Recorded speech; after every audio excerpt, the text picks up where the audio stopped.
আসসালামু আলাইকুম।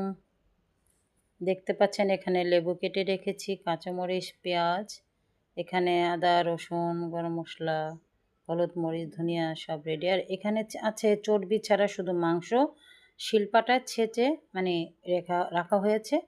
এখন আমি রান্নার প্রস্তুতি নিয়ে নিয়েছি। প্রথমে আমি কড়াইতে তেল নিয়েছি। তেলটা একটু বেশি দিবেন, কারণ এটা তেলের উপরে পরে একটু হালকা ভাজা ভাজা হবে।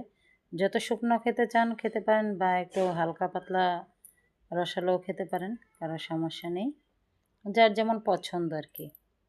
যাই হোক, আমি এখন ধীরে ধীরে পেঁয়াজ কুচিগুলোকে দিয়ে মানে নাড়াচাড়া করে নিলাম। তারপরে গরম মশলা, তেজপাতা এখানে অ্যাড করেছি।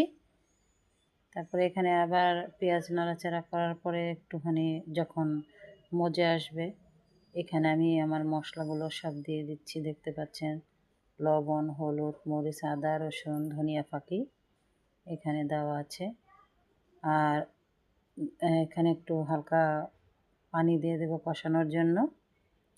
ধীরে ধীরে যখন কষানো হয়ে যাবে বা এটা তেল উঠে আসবে, দেখতে পাচ্ছেন মোটামুটি তেল উঠে আসছে, আমি সরাতে ঢেকে দিয়েছি। তারপর আবার এটাকে উঠিয়ে নিয়ে দেখব যে কতটুকু তেল উঠেছে। ঠিক আছে, মাশাআল্লাহ অনেক তেল উঠে গেছে। এখন আমি সেই যে মাংস ছেঁচে রেখেছি ওগুলোকে ছেড়ে দিয়েছি। এখন এটাকে কষিয়ে নেব।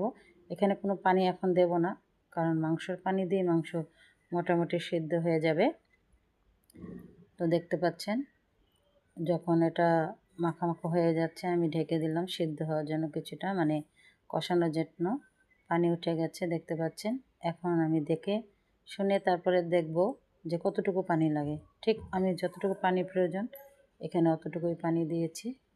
বেশি পানি দিতে হয় না, যেহেতু মাংসটা ছেঁচানো শিলপাটায়। তারপরে এটাকে আমি আবার ঢেকে দেব।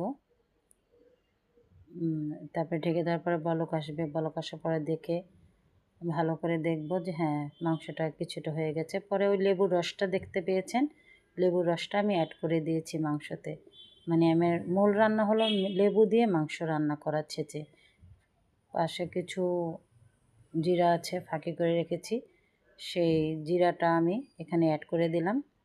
তো যাই হোক, কোরবানির মাংস যে যেভাবে খেতে পারেন, আমি বিভিন্ন রকম করে খাই, ভালো লাগে।